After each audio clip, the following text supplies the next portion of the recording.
Hello बच्चों, चलो शुरू करते हैं आज कॉम्प्लेक्स नंबर। आज कॉम्प्लेक्स नंबर की बाकी प्रॉपर्टीज हम लोग फाइनलाइज करेंगे, ठीक है बेटा। और उसके बाद अगले क्लास से हम लोग क्वेश्चन आंसर भी डिस्कस करेंगे। क्लियर? तो आज का पहला टॉपिक है स्क्वायर रूट निकालना। Square root of complex number. तो मैं एक एग्जांपल ले रहा हूँ -6 -8 आउट। ध्यान दीजिएगा, ठीक है। -6 -8 आउट आपका कॉम्प्लेक्स नंबर है और इसका हमें स्क्वायर रूट निकालना है। क्लियर है? तो अब शुरू करेंगे कैसे। सबसे पहला आप एज्यूम कर लो, let square root of -6 -8 iota is equal to x plus iota y. मेरे ख्याल से क्लियर है, ठीक है। मतलब कॉम्प्लेक्स नंबर का स्क्वायर रूट कॉम्प्लेक्स नंबर होगा। पहला स्टेप क्लियर है, नोट डाउन। बच्चे स्क्वायरिंग बोथ साइड, ठीक है, दोनों तरफ आप स्क्वायरिंग कीजिए। तो -6 -8 आउटा बराबर x प्लस आउटा वाई का होल स्क्वायर, ठीक है। तो बच्चों यहाँ पर a प्लस बी का होल स्क्वायर आपको मालूम है ना। तो a प्लस बी का होल स्क्वायर आप एक्सपेंड करेंगे तो a स्क्वायर होगा x square plus iota y का whole square plus 2 into x into iota y. अब फर्दर इसको सॉल्व करेंगे तो x स्क्वायर। अब देखो यहाँ पर आउटा का स्क्वायर क्या होगा, -1 होगा ना बेटा। यस, इसका मतलब है यहाँ पर होगा -y square, this is -y square. अब plus twice iota x y सी, ठीक है बेटा। तो हमने एक्सपेंड किया। अब दोनों पार्ट को आप कंपेयर करो, ठीक है। LHS और RHS में आप कंपेयर करो, क्योंकि दोनों तरफ आपका कॉम्प्लेक्स नंबर है। तो कैसे कंपेयर करते हैं, पहले हम रियल पार्ट को इक्वेट करेंगे, कंपेयर करेंगे, ठीक है। तो आप लिखो comparing both side, comparing both sides. ध्यान दीजिएगा, लेफ्ट हैंड साइड में -6 है तो -6 लिखो, that is equal to right side में देखो बेटा x स्क्वायर -y स्क्वायर। तो -6 बराबर x स्क्वायर -y स्क्वायर, पहला पार्ट, ध्यान दीजिएगा। फिर लेफ्ट साइड में देखो यहाँ पर -8 है, -8 आउटा का मल्टीपल -8 है तो -8 बराबर। अब राइट साइड में देखो आउटा का मल्टीपल क्या है, 2xy, यहाँ लिख दीजिए 2xy। अब यहाँ पर बच्चे बहुत इंपॉर्टेंट चीज़ है, ध्यान से सुनिएगा। देखिए 2 पॉजिटिव इंटीजर है, इंटू एक्स इंटू वाई, ठीक है। 2 इंटू एक्स इंटू वाई का प्रोडक्ट क्या है, -8 है। मतलब साइन आपका क्या हो रहा है, माइनस आ रहा है। इसका मतलब क्या हुआ बेटा, खुद सोचो। इसका मतलब है कि अगर x की वैल्यू पॉजिटिव लोगे तो y की वैल्यू नेगेटिव लेना होगा, नहीं समझे। मतलब कहने का मतलब है x की वैल्यू अगर पॉजिटिव लोगे तो y की वैल्यू आपको नेगेटिव लेना पड़ेगा, और उसी तरह से x की वैल्यू नेगेटिव लोगे तो y का वैल्यू पॉजिटिव लेना होगा, क्योंकि 2 इक्सेल पॉजिटिव। तो पॉजिटिव, फिर अगर पॉजिटिव फिर नेगेटिव, नेगेटिव हो जाएगा, पॉजिटिव नेगेटिव पॉजिटिव, तो आपको नेगेटिव होगा। ऐसा इसलिए है कि जब आप लास्ट में आंसर लिखोगे ना बेटा, ठीक है, x प्लस आउटा वाई, तो यहाँ पर इसको कंसीडर करोगे आप। x की वैल्यू अगर प्लस में लोगे तो y की वैल्यू आपको माइनस में लेना होगा, और अगर y की वैल्यू अगर x की वैल्यू प्लस तो y की वैल्यू माइनस, और x की वैल्यू माइनस तो y की वैल्यू प्लस लोगे आप। नोट डाउन एवरीवन, ठीक है, कोई डाउट तो नहीं है, ठीक है। अब हम लोग चलते हैं। यहाँ के बाद आपको एक छोटा सा चीज़ याद रखना है कैलकुलेशन करने के लिए, क्योंकि हमें x और y की वैल्यू निकालना है।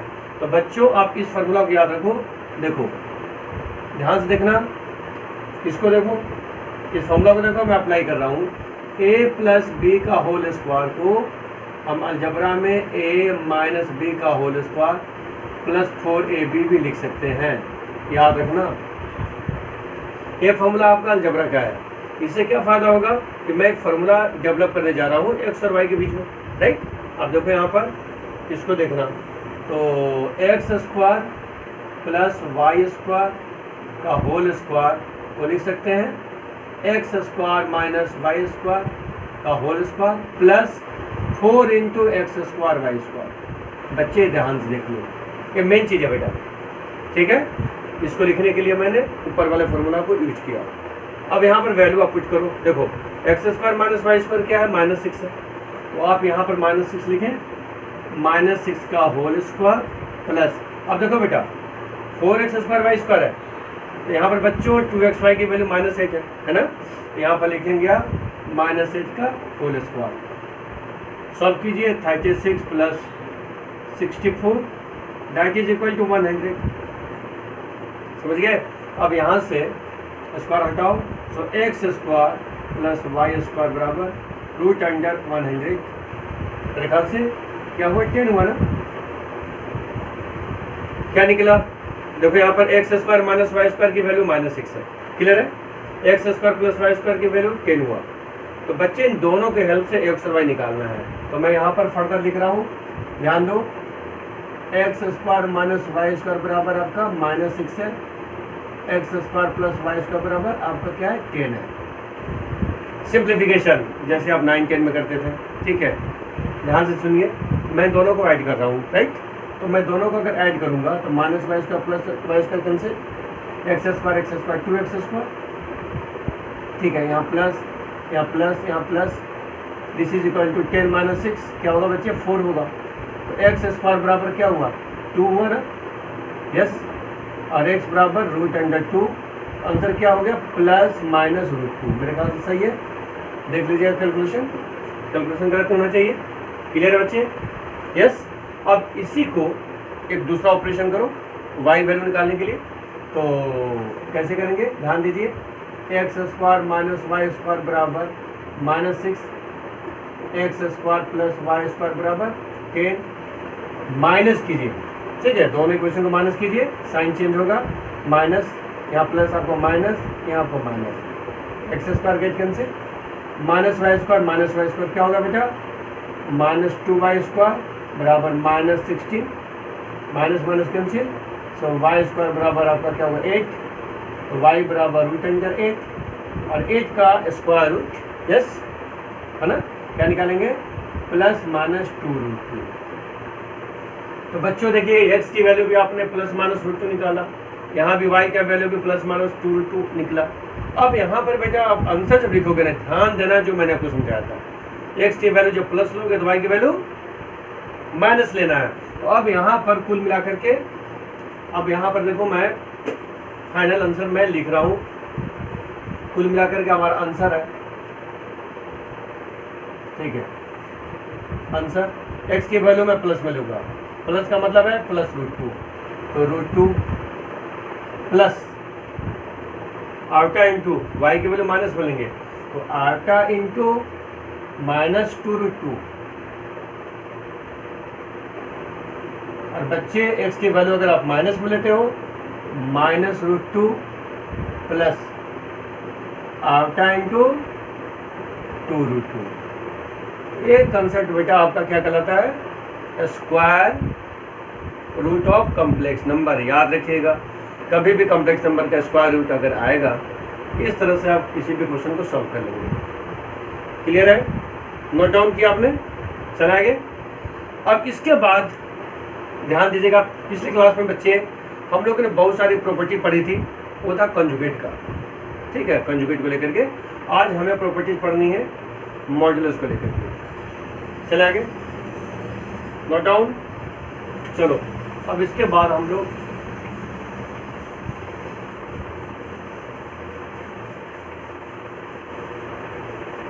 सुनिए, ध्यान से देखिएगा, कॉम्प्लेक्स नंबर के अंदर आज हम एक नई प्रॉपर्टी पढ़ेंगे जिसके अंदर मॉड्यूलस, ठीक है, मॉड्यूलस इन्वॉल्व है।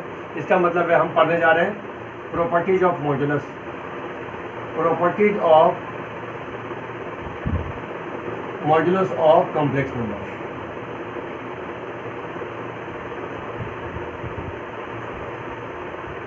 ठीक है, क्लियर है? ध्यान दीजिएगा। सपोज करो बच्चे कॉम्प्लेक्स नंबर हम ले लेते हैं जेड, जेड बराबर एक्स प्लस अल्फा वाई। ध्यान से देखना, पहला प्रॉपर्टी शुरू हो गया, जेड बराबर एक्स प्लस अल्फा वाई। मैं बोलूँगा यार कि आप ना जेड बार निकालो। जेड बार का मतलब जेड का कंजुगेट, है ना, कंजुगेट कॉम्प्लेक्स नंबर, राइट? तो मालूम है ना, प्लस का साइन आप चेंज करोगे, so this becomes x minus alpha y. Clear? अब बच्चों जेड को जेड बार से मल्टीप्लाई करो, है ना। यहाँ पर आप लिखिए जेड इंटू जेड बार। कैसे लिखेंगे? X plus alpha y into x minus alpha y. तो नॉर्मल मल्टीप्लिकेशन कीजिए, a plus b a minus b, so a square minus b square, so x square minus alpha y का whole square.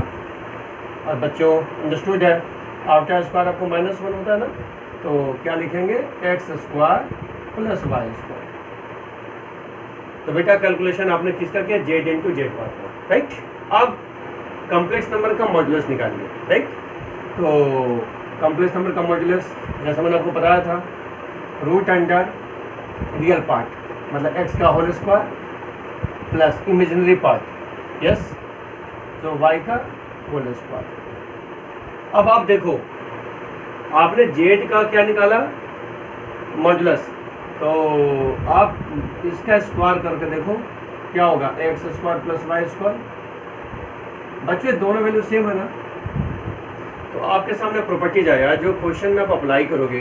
बहुत important properties है कि कोई भी complex number का z है इंटू जेड बार उसका कंजुगेट, तो ये आपको बराबर होगा मॉड ऑफ जेड का whole square. Yes, note down, clear? चले आगे। उसके बाद नेक्स्ट अगला प्रॉपर्टीज आप देखिए, सुनो। सपोज करो कि आपको जेड कॉम्प्लेक्स नंबर है, बट अगर बेटा मॉड ऑफ जेड, अगर कॉम्प्लेक्स नंबर का मॉड ऑफ जेड आपको 0 है, ठीक है, प्रॉपर्टी नंबर 2 हम लिख रहे हैं। तो अगर कॉम्प्लेक्स नंबर का मॉड 0 होगा तो दिस इम्प्लाइज का मतलब है, इसका यह अर्थ है कि वो कॉम्प्लेक्स नंबर भी 0 होगा, तभी बेटा मॉड आपको 0 होगा, ठीक है। तो इसका मतलब क्या है कि यहाँ पर x बराबर 0 होगा और y बराबर भी 0 होगा। क्लियर मेरी बात समझ आ रहा है? उसी तरह से बच्चों अगर रिवर्स करके आप बताएंगे, इफ अगर z बराबर 0, z बराबर 0 का मतलब कॉम्प्लेक्स नंबर आपको 0 कॉम्प्लेक्स नंबर हो। कहने का मतलब है कि अगर z बराबर आपको 0 प्लस आल्फा इंटू 0 हो, इस सिचुएशन में भी आप अगर आप मॉड्यूलस निकालेंगे तो मॉड ऑफ जेड क्या होगा? 0 होगा। नोट डाउन, ठीक है, कर लिए? ठीक है। अब उसके बाद हम लोग क्वेश्चन करते हैं अगला। नोट डाउन हो गया अभी? कर लिया आप लोगों ने? थर्ड प्रॉपर्टीज,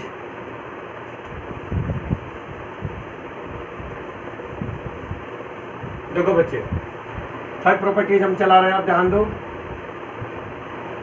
देखो, अगर आपके पास Z1 इंटू Z2, बीच में मल्टीप्लीकेशन है, ध्यान दो, Z1 इंटू Z2, ठीक है, और मल्टीप्लीकेशन है, ठीक है, और आप मॉड्यूलस ले रहे हो, तो बच्चे यहाँ पर प्रॉपर्टीज होगा Z1 इंटू Z2, मतलब modulus of Z1 into modulus of Z2, right. उसी तरह से फोर्थ, अगर आप मॉड्यूलस ले रहे हो Z1 divided by Z2, division है बेटा, ध्यान देना, तो आप इसको लिखेंगे modulus of Z1 divided by modulus of Z2, provided, यहाँ पर याद रखना, प्रोवाइडेड Z2 जो है ना बच्चे, वो 0 आपको नहीं होना चाहिए, 0 कॉम्प्लेक्स नंबर नहीं होना चाहिए। अंडरस्टूड है कि अगर Z2 0 होगा तो ये खुद डिफाइन नहीं होगा। अब जैसे थर्ड और फोर्थ प्रॉपर्टीज आपने याद रखा, ठीक है, आपको कोई बोलेगा थोड़ा वेरिफिकेशन सोचो करो, कोई बड़ी बात नहीं है बेटा। अगर मान लो कि जैसे मैं थर्ड का बोलता हूँ वेरिफिकेशन करने के लिए, जैसे थर्ड हम लेते हैं, चलो पहले आप Z1 लोगे ना, यस, तो आपने जैसे Z1 ले लिया, Z1 बराबर a प्लस आल्फा भी आपने एज्यूम कर लिया। क्लियर बच्चे? फिर देखो Z2 सेकंड कॉम्प्लेक्स नंबर है, आप Z2 बराबर आप ले लो c प्लस आल्फा 2। आप वर्किंग देखो कि क्या करना है, लेफ्ट हैंड साइड में पहले Z1 और Z2 को मल्टीप्लाई करोगे, फिर उसका क्या लोगे? मॉड्यूलस लोगे, है ना बेटा। तो पहले हम Z1 को Z2 से मल्टीप्लाई करेंगे, मल्टीप्लिकेशन फटाफट कीजिए। देखिए a को c से मल्टीप्लाई कीजिए, बन जाएगा AC प्लस a को आप IG से मल्टीप्लाई कीजिए, तो बच्चों हो जाएगा आर्टा इंटू ए डी प्लस आर्टा बी को सी से मल्टीप्लाई करें तो आर्टा इंटू बी सी प्लस, अब देखो फिर दोबारा वही मैं बता रहा हूँ, आर्टा बी को आर्टा डी से मल्टीप्लाई करेंगे तो आर्टा स्क्वायर है ना, आर्टा स्क्वायर तो माइनस होगा तो माइनस इंटू बी डी, तो कुल मिलाकर के आप प्लस को चेंज कर सकते हैं, आप माइनस बी डी लिख सकते हैं। मेरे ख्याल से सब चीज़ें क्लियर है ना ये सब चीज़ें। चलिए बेटा अब देखो a c minus b d को एक साथ रखो, a c minus b d real part एक साथ रखो, आर्टा कॉमन ले लो, आर्टा कॉमन लोगे a D plus b c, क्या निकाला हमने Z1 इंटू Z2। अब देखो आपको क्या निकालना है, इसका मॉडुलस निकालना है बेटा। यस, आप लिखेंगे modulus of Z1 into Z2, तो मॉडुलस आपके सामने निकालिए, कॉम्प्लेक्स नंबर का स्टैंडर्ड फॉर्म है। तो बच्चे रूट अंडर रियल पार्ट, तो रियल पार्ट क्या है a c minus b d का whole square plus a D plus b c का होल स्क्वायर। तो मतलब इस प्रॉपर्टीज में आपने एल एच एस की वैल्यू निकाली है ना बेटा। अब मान लो कि आप वर्किंग दिखाना चाहते हो कि sir this is equal to modulus of Z1 into modulus of Z2, है ना बेटा, यही है ना, तो कोई दिक्कत नहीं है। अब यहाँ चले मॉडुलस ऑफ Z1, तो बच्चे मॉडुलस ऑफ Z1 निकालें, Z1 आपके सामने देखिए, तो इसका मॉडुलस क्या होगा root under a square plus b square, clear है। फिर बगल में क्या है बेटा मॉडुलस ऑफ Z2, तो मॉडुलस ऑफ Z2 निकालें, क्या है अंडर रूट बोलो c square plus d square, clear है। अब दोनों को मल्टीप्लाई करना है, ध्यान दीजिए मल्टीप्लाई करेंगे है ना, तो यही वर्किंग हम यहाँ पर करेंगे। So mod of Z1 into mod of Z2 बराबर, समझे बच्चे, yes. So under root a square plus b square into under root आपका होगा c square plus d square, clear है यहाँ तक।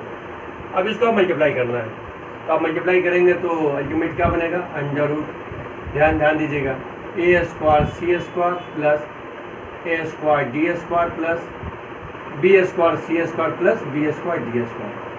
ये वैल्यू आपके सामने आ रहा है। This is the value of RHS, this one is the value of LHS। आप दोनों को कंपेयर कीजिए, थोड़ा सा लग रहा है कि कंफ्यूजन है सर, नहीं समझ में आ रहा है कि सर ये दोनों कैसे बराबर है, कोई दिक्कत नहीं है। अब इसको एक स्टेप फर्दर आप एक्सपेंड करो, इसको एक स्टेप फर्दर आप एक्सपेंड करो, अब देखोगे कि दोनों इक्वल है बेटा। ध्यान दीजिए मैं यहाँ पर एक्सपेंड करके दिखा रहा हूँ,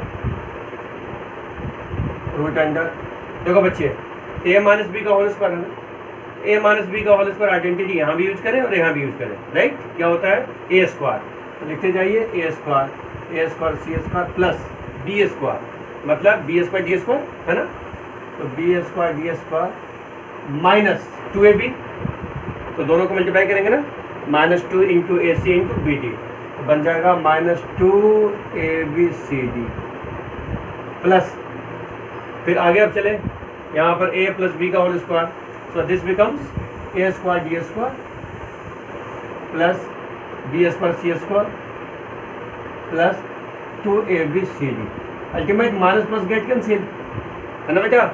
तो ये दोनों पार्ट इक्वल हुए कि नहीं इक्वल, समझ में आ गया मेरी बात। इस तरह से आप प्रॉपर्टीज को समझ सकते हैं। ये सारी प्रॉपर्टीज किसका था मॉडुलस, है ना, मॉडुलस ऑफ कॉम्प्लेक्स नंबर। तो कॉम्प्लेक्स नंबर के मॉडुलस में जब भी क्वेश्चन आएगा बेटा, प्रॉपर्टी को आप यूज करोगे, देखोगे, समझोगे। अब दो प्रॉपर्टी बड़ी बेहतरीन है, वो मैं बताने जा रहा हूँ, उसको ध्यान से देखिएगा, समझिएगा, ध्यान से सुनो। कॉम्प्लेक्स नंबर के अंदर अगला प्रॉपर्टीज है वो बड़ा स्पेशल है, वो बड़े सारे एग्जाम में भी आता है बेटा, ठीक है। और उसको हम मैथ में एक नए नाम से बोलते हैं ट्रायंगल इनइक्वालिटी। हम पढ़ाने जा रहे हैं ट्रायंगल इनइक्वालिटी, ठीक है, इसको नोट डाउन करो, ठीक है बच्चे, क्लियर है, ध्यान दीजिएगा। ट्रायंगल इनइक्वालिटी का रूल है कि अगर mod of Z1 plus Z2, ध्यान दीजिएगा, अगर दो कॉम्प्लेक्स नंबर Z1 और Z2 है तो Z1 प्लस Z2 का मॉड है ना बेटा, this is always smaller and equal to mod of Z1 plus mod of Z2। बेटा ये लॉ जो है ना सीनियर क्लास में भी काफ़ी पॉपुलर है, ठीक है, अच्छी तरह से समझेंगे। Z1 और Z2 दो कॉम्प्लेक्स नंबर है, ठीक है, और modulus of Z1 plus Z2 is less and equal to mod of Z1 plus mod of Z2। Clear है? तो आज हम इसकी वेरिफिकेशन करेंगे बच्चे। याद रखिएगा, इस प्रॉपर्टी को ट्रायंगल इनइक्वालिटी भी बोला जाता है ना। ये सिंबल आपको इनइक्वालिटी का सिंबल है। चलिए शुरू करते हैं इस क्वेश्चन को, आराम से समझेंगे, लिखेंगे। देखो सबसे पहले तुम इस बात को लिखो, mod of Z1 plus Z2, ध्यान देना, mod of Z1 plus Z2 का होल स्क्वायर। सोचो कि क्या होगा, ठीक है ना, मतलब किसी भी कॉम्प्लेक्स नंबर का मॉड का होल स्क्वायर, कोई भी कॉम्प्लेक्स नंबर है उसका मॉड का होल स्क्वायर क्या होता है बेटा, Z1 plus Z2 complex number into Z1 plus Z2 का बार।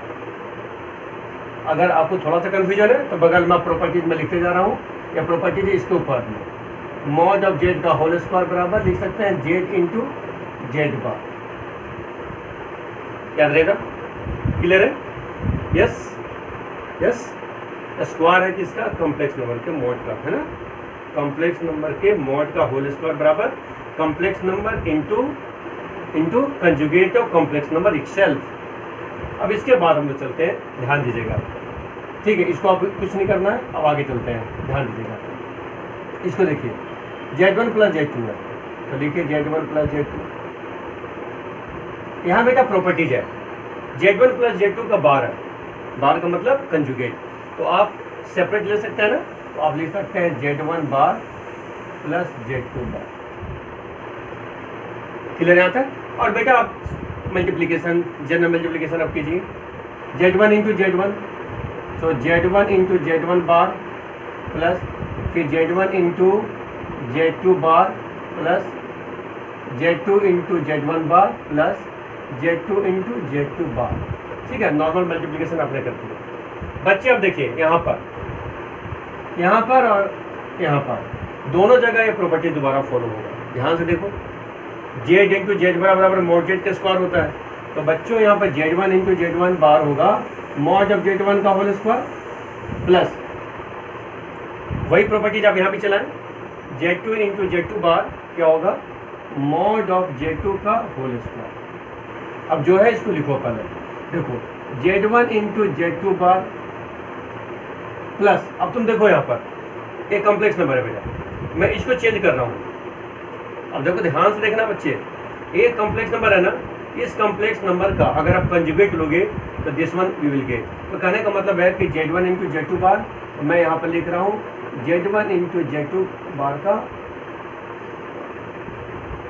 यस राइट ना, क्योंकि Z1 बार होगा और Z2 बार का बार आपका, राइट। अब बेटा यहाँ पर आखिर में प्रॉपर्टीज हमने क्यों चलाया, ध्यान से सुनिए। तो यहाँ पर एक प्रॉपर्टीज पहले मैं लिख रहा हूँ, आपको याद होना चाहिए, मैंने बताया था Z प्लस Z बार, कोई भी कॉम्प्लेक्स नंबर का Z है उसको अगर आप ऐड करोगे उसके कंजुगेट से, this is always equal to twice of real of Z। अच्छी तरह से नोट कर लो बेटा। तो कहने का मतलब यही प्रॉपर्टीज हमको यहाँ पर चलाना है, ठीक है। तो कुल मिलाकर के यहाँ पर Z1 square plus Z2 square plus, मैं यहाँ पर लिखने जा रहा हूँ twice of real part of Z1 into Z2 बार। चलो बेटा, अब यहाँ पर एक इम्पोर्टेंट चीज़ है, वो जरूर याद रखो, उसको मैं यहाँ पर बता रहा हूँ। अगर Z कोई कॉम्प्लेक्स नंबर है ना बेटा, Z आपको कोई भी कॉम्प्लेक्स नंबर है, तो याद रखिएगा कि अगर रियल ऑफ Z की बात करेंगे, this is always smaller and equal to, equal भी हो सकता है, स्मॉलर हो सकता है, डिटर्मिनेंट ऑफ Z, मतलब modulus of Z for any complex number Z, real of Z is always smaller and equal to modulus of Z। ये properties आप हमेशा याद रखिएगा कि फॉलो होता है। अब ये प्रॉपर्टीज आप देखो और यहाँ देखो, ठीक है, बिल्कुल। अब देखो मैं यहाँ पर इसके हिसाब से चेंज करूँगा, सो मॉड ऑफ Z1 का square plus mod of Z2 का स्क्वायर प्लस ट्वाइस ऑफ ध्यान दीजिएगा, मैं लिख रहा हूँ ट्वाइस ऑफ, है ना। तो अब ट्वाइस ऑफ लिखने जा रहे हैं, सो मॉड्यूलस ऑफ क्या लिखेंगे बेटा, Z1 इंटू Z2 बार, और यहाँ पर सिंबल आपका ए आएगा, ये याद रखिएगा, है ना। इस सिंबल का इफेक्ट यहाँ पर डालेंगे। मेरे ख्याल से क्लियर है ना। नाउ अब देखिए बच्चे, ये मॉड्यूलस है, अंदर में दो कॉम्प्लेक्स नंबर है ना, तो दोनों को हम सेपरेट कर सकते हैं प्रॉपर्टी के बेस पर। तो बेटा इसको less and equal to mod of Z1 का square plus mod of Z2 का square plus twice of mod of Z1 into mod of Z2, और फाइनली मॉड ऑफ Z2 बार को हम मॉड ऑफ Z2 भी लिख सकते हैं। तो less and equal to mod of Z1 का square plus mod of Z2 का square plus twice of mod of Z1 into mod of Z2, ठीक है। तो क्या हो जाएगा फर्दर, इसको क्या लिखोगे, इसको लिख सकते हो ना आगे कंप्लीटिंग स्क्वायर के हिसाब से। तो this is less and equal to mod of Z1 plus mod of Z2 का होल स्क्वायर, समझे बेटा। तो आपने क्या प्रूव किया, देखो ठीक, ये चीज इधर है ना, क्या रखिएगा, this whole square is smaller and equal to mod of Z1 plus mod of Z2 का होल स्क्वायर, ठीक है। तो स्क्वायर स्क्वायर कैंसिल करेंगे, so this implies mod of Z1 plus Z2 yes is less and equal to mod of Z1 plus mod of Z2। तो बच्चे activity की तरह से आप याद रखें, बहुत इंपॉर्टेंट टॉपिक है, ठीक है, आपके पेपर में काम आ सकता है और फर्दर भी काम आ जाएगा। यहाँ तक चले आगे। ट्रायंगल इनइक्वालिटी के अंदर ये मेन था, एक और छोटा प्रॉपर्टी मैं बता दे रहा हूँ, उसको भी आप लिख कर नोट डाउन करके रखें, अब क्वेश्चन आएगा तो उसको आप अप्लाई कर सकते हैं। सिमिलरली बेटा एक एक्टिविटी और है, उसको हम समझ सकते हैं और आप इसी तरह से बना सकते हैं। देखो मॉड्यूलस ऑफ, ठीक है, मॉड्यूलस ऑफ, ठीक है, अंदर में आपका Z1 माइनस Z1 का मॉड माइनस Z2 का मॉड, ठीक है। देखो Z1 का मॉड माइनस Z2 का मॉड होल मॉड, ये आपको स्मॉलर एंड इक्वल टू होता है mod of Z1 minus Z2। Similarly इसी तरह से आप Z1 Z2 को लेकर के आप समझ सकते हैं। ये सारे प्रॉपर्टीज आपको मॉड्यूलस ऑफ कॉम्प्लेक्स नंबर कहलाता है। और इस तरह से बेटा पिछली क्लास में आप लोगों ने कंजुगेट के बारे में पढ़ा, और ये आपका प्रॉपर्टीज ऑफ मॉड्यूलस को लेकर के आप किसी भी क्वेश्चन में अप्लाई कर सकते हैं और सिंप्लीफिकेशन आराम से होगा, ठीक। अब कॉम्प्लेक्स नंबर का लास्ट जो स्टार्ट होगा आज, वो एक बहुत इंपॉर्टेंट टॉपिक से स्टार्ट होगा, ठीक है, और उसी से हम एंड करेंगे। तो मैं पढ़ाने जा रहा हूँ polar, polar representation.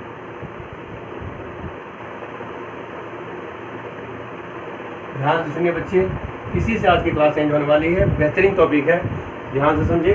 Polar representation of complex number, complex number का पोलर रिप्रेजेंटेशन क्या होता है, उसको समझने के लिए पहले आप Z बराबर A प्लस आर्टा बी एक कॉम्प्लेक्स नंबर ले लेते हैं, ठीक। और कार्टेशियन प्लेन के बारे में हमने आपको बताया था, जिसको अपने कॉम्प्लेक्स नंबर की भाषा में आर्गन प्लेन बोला था। तो आर्गन प्लेन में आप इसको लोकेट करें। चलिए बेटा, यहाँ पर एक आर्गन प्लेन है, एक्स एक्सिस वाई एक्सिस, ठीक है, वाई डैश एक्स डैश, ठीक है। अब यहाँ पर हमने पॉइंट P लोकेट किया, A, B, ठीक है, दिस इज ओरिजिन। ओरिजिन से P का लेंथ आपको मालूम है, मैंने बता रखा है, ओरिजिन से P का जो लेंथ है, ठीक है, इस डायरेक्टेड लाइन सेगमेंट का जो लेंथ होगा ना बेटा, ये आपको इसका मॉड्यूलस कहलाएगा। क्या कहलाएगा? मॉड्यूलस।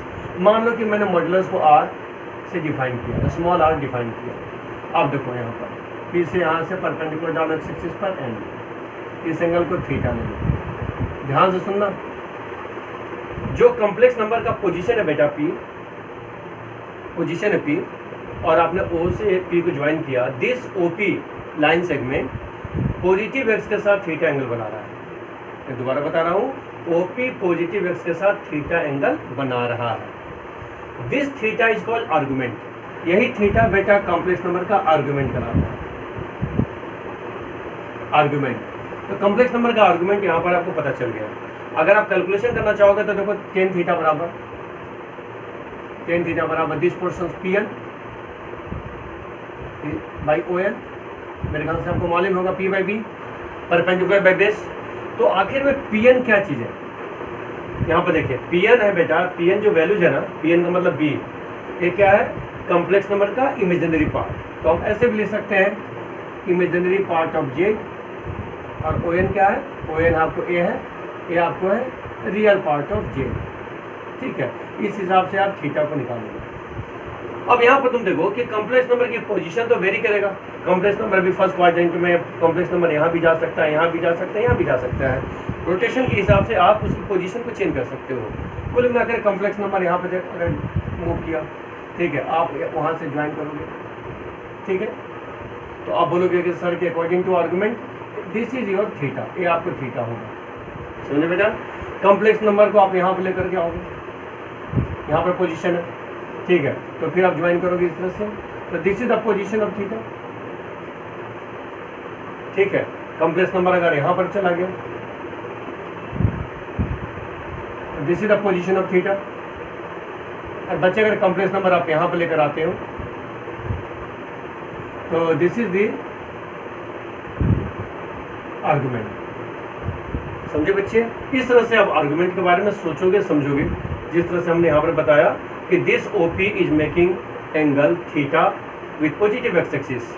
ठीक है, और as per the rotation of the point, इस पॉइंट का जो रोटेशन मतलब कर रहे हैं वो क्या है, एंटी क्लॉकवाइज। मतलब पॉइंट हम यहाँ से मूव करा रहे हैं, यहाँ पर, फिर यहाँ पर मूव करा रहे हैं, यहाँ मूव करा रहे हैं। तो इस तरह से आप देख रहे हो कि थीटा को डिफाइन किया जा रहा है। अब ध्यान से देखना और समझना पड़े, होता क्या है कि अगर कॉम्प्लेक्स नंबर की पोजीशन है P पोजीशन है और आप थीटा डिफाइन करते हो, आप थीटा डिफाइन करते हो, तो होगा क्या, ध्यान से देखना, इंटीग्रल मल्टीपल ऑफ 2 पाई। आप 2 पाई का इंटीग्रल मल्टीपल अगर लेते हो और उसमें, ठीक है, थीटा को आप ऐड करते हो, ध्यान देना, थीटा को आप ऐड करते हो, you will get same position, आपको वही पोजीशन मिलेगा। तो इसका मतलब क्या है कि आपका थीटा जो है ना वेरी करेगा। थीटा आपको इनफाइनाइट हो सकता है, ये सबसे इम्पोर्टेंट चीज़ है। ये सबसे इम्पोर्टेंट चीज़ है कि अगर मान लो कि आप थीटा की बात करते हो, आप खुद यहाँ पर देखो, यहाँ पर थीटा की बात बोलते हो कि सर थीटा आपको 45 डिग्री होगा, तो ये फिक्स नहीं है। आप 2 pi plus theta, 4 pi plus theta, मतलब इंटीग्रल मल्टीपल ऑफ 2 पाई लेकर के देखो। तो यहाँ पर क्या है कि ये थोड़ा सा मॉडिफिकेशन मांगता है कि नहीं, हमें मॉडिफाई करना पड़ेगा, क्योंकि आपको आर्गुमेंट को यूनिक करना है, यूनिकली होनी चाहिए। ठीक है, एक कॉम्प्लेक्स नंबर का एक ही आर्गुमेंट आपको बनाना है। इसके लिए बच्चे अब तुम देखो यहाँ पर कि हम लोग क्या करते हैं कि एक इंटरवल लेते हैं, ध्यान से सुनो, -z, सॉरी यहाँ पर इसको ऐसा लिखो, complex number theta should be greater than -pi less and equal to pi. देखो बच्चे यहाँ पर भी देखो, इसका रेंज देखोगे ना, रेंज का जो लेंथ है 2 पाई है, देख रहे हो ना, -पाई। ठीक है, इस इंटरवल को, ठीक है, आपको बोलते हैं प्रिंसिपल आर्गुमेंट। ठीक है, अब यहाँ पर इस इंटरवल में हम थीटा डिफाइन करते हैं और उस थीटा को बोलते हैं प्रिंसिपल आर्गुमेंट। यही आपका सिलेबस है, यही आपको टीचर पूछेंगे और क्वेश्चन में को बनाना है। तो इसका मतलब है principal argument is the value of theta which should be unique, जो यूनिक होना चाहिए, and theta must be greater than -pi and less and equal to pi. याद रहेगा ना बच्चे?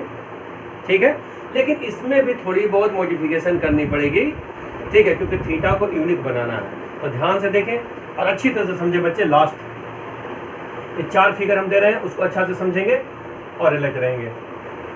ध्यान दीजिएगा। केस नंबर 1, फर्स्ट केस, इसको आप देखें। आपका कॉम्प्लेक्स नंबर है z बराबर a प्लस आर का b, ठीक है बेटा, और आपको मालूम है कि यहाँ पोल है, आपने यहाँ पर फिक्स कर दिया, ठीक है, a, b, p पॉइंट। ध्यान दीजिएगा, यहाँ पर मैंने p पॉइंट a, b को क्यों फिक्स किया, क्योंकि यहाँ पर a, ठीक है, a आपको ग्रेटर देन हम 0 ले रहे हैं और b भी ग्रेटर देन 0 ले रहे हैं। तो केस बनाइए, रियल पार्ट कॉम्प्लेक्स नंबर का 0 से बड़ा है और इमेजिनरी पार्ट भी 0 से बड़ा है। उस केस में याद रखिए बच्चों, ठीक है, दिस इज योर अल्फा, इस एंगल का अल्फा एज्यूम कीजिए, तो टेन अल्फा निकालिए, टेन अल्फा बराबर, ठीक है, मॉडुलस फॉर्मूला रखिए, imaginary of Z divided by real of Z, समझे बच्चे। यहाँ से आप अल्फा निकालेंगे, अल्फा निकालेंगे ना, तो जब अल्फा निकालेंगे तो वही वैल्यू आपको थीटा होगा, तो थीटा आपको अल्फा के बराबर होगा। ये आप दिमाग में रखिए कि आर्गुमेंट आपको अल्फा के बराबर होगा। केस याद रखेंगे जब ए और बी दोनों जीरो से बड़ा है। नोट कर लिए, नोट कर लिए। सेकंड बेटा ध्यान दीजिए, केस सेकंड बनाइए।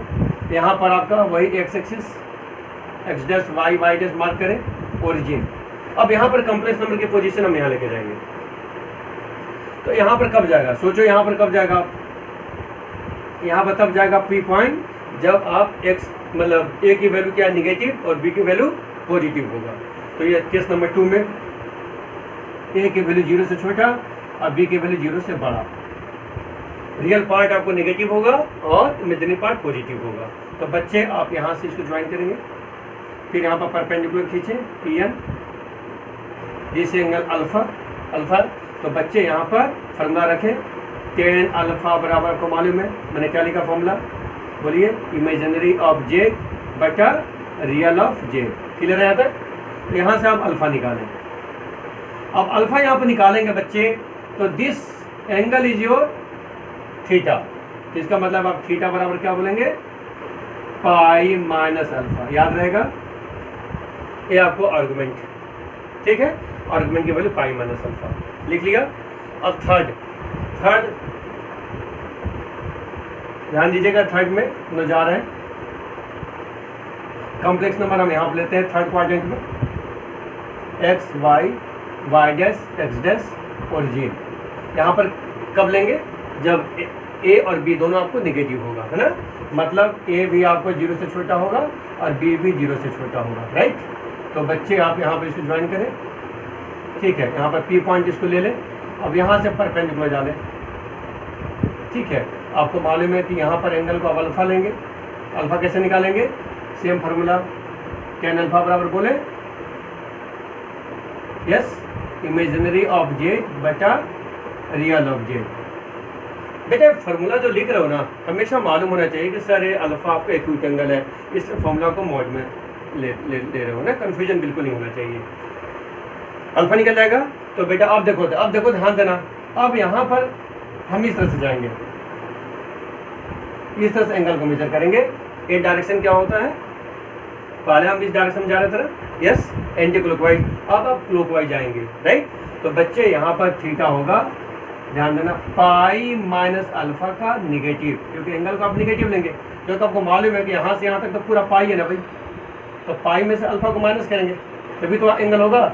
लेकिन चूंकि क्लॉकवाइज जा रहे हो तो आपको माइनस लेना पड़ेगा। थर्ड केस हो गया बेटा। और लास्ट आपको फोर्थ केस ध्यान दीजिएगा कि अगर कॉम्प्लेक्स नंबर आपको फोर्थ क्वाड्रेंट के अंदर है, मतलब एक्स लो y dash x dash origin, अब फोर्थ में यहाँ पर ले लेते हैं, ठीक है। अब सोचो यहाँ पर पॉइंट पी का लोकेशन क्यों हुआ, क्योंकि ए की वैल्यू पॉजिटिव होगा और बी की वैल्यू नेगेटिव होगा, तो ए का वैल्यू ग्रेटर देन 0 और बी का वैल्यू 0 से छोटा। क्लियर है। फिर उसी हिसाब से वर्किंग करें, ओ से पी को ज्वाइन करें, ठीक है। अब यहाँ पर निकालें, अल्फा निकालें, फार्मूला वही है, टेन अल्फा बराबर imaginary of Z divided by real of Z. तो बच्चे याद रखें, अल्फा निकल जाएगा ना, तो थीटा आपको किसके बराबर का, माइनस अल्फा के बराबर होगा। क्लियर हो गया। इस तरह से हम लोगों ने क्या है कि एक चार्ट बनाया दिमाग में, और इसको फाइनल चार्ट में लिख दे रहा हूँ। और ये आपको आर्गुमेंट को लेकर के कंसेप्ट था बच्चे, ठीक है, आर्गुमेंट को लेकर के कंसेप्ट था। आप हमेशा याद रखें, अल्फा निकालने के बाद अगर कॉम्प्लेक्स नंबर फर्स्ट क्वाड्रेंट में है तो थीटा आपको अल्फा के बराबर होगा। अगर कॉम्प्लेक्स नंबर सेकंड क्वाड्रेंट के अंदर है, थीटा आपको पाई माइनस अल्फा निकालना। कॉम्प्लेक्स नंबर अगर थर्ड क्वाड्रेंट के अंदर है, थीटा बराबर माइनस पाई माइनस अल्फा। और कॉम्प्लेक्स नंबर फोर्थ क्वाड्रेंट के अंदर है तो थीटा बराबर माइनस अल्फा। कभी भी गलती नहीं होगा, ठीक है। तो बच्चों आपने क्या सीखा आर्गुमेंट। आर्गुमेंट को आपको एम्पलीट्यूड भी बोला जाता है, कभी कभी टीचर एम्पलीट्यूड भी पूछेंगे, बच्चे कंफ्यूज नहीं होना है। आर्गुमेंट का दूसरा नाम क्या है? एम्पलीट्यूड। मेरे ख्याल से क्लियर है। तो इस क्वेश्चन के अंदर आपने क्या देखा, हम लोग पोलर रिप्रेजेंटेशन के बारे में बात कर रहे थे कि आखिर में कॉम्प्लेक्स नंबर का पोलर रिप्रेजेंटेशन का मतलब क्या होता है। इसमें जो सबसे मेन चीज़ थी आर्गुमेंट, जिसकी वर्किंग हमने किया, अब इसको लेकर के फाइनलाइज करो। देखो इस फिगर को देखो, अगर आपको यहाँ पर एक पॉइंट P है, ठीक है, x, y, यहाँ पर ओरिजिन है, आप इसको ज्वाइन करो, यहाँ से परपेंडिकुलर डालो n, यहाँ पर थीटा है, ठीक है, पॉइंट P, इसका मतलब है आपका कॉम्प्लेक्स नंबर क्या है? x plus alpha y. Clear है बच्चे? x plus alpha y. फटाफट यहाँ पर काम करते हैं। अगर आप साइन थीटा लेंगे, साइन थीटा क्या होता है? P/h होता है, P/h मतलब Pn, तो Pn का मतलब है आपका y डिवाइडेड बाई, और OP का लेंथ हमने r ले रखा था ना, तो y/r, तो y बराबर क्या होगा? r sine theta. यस, इस तरह से हमने y निकाला। यहीं पर फटाफट आप cos थीटा निकालिए बेटा। cos थीटा क्या होता है? B/h, बेस आपका ON है, ये आपको x होगा, है ना, तो x/r, यहाँ से x का वैल्यू क्या होगा आपको? r cos theta.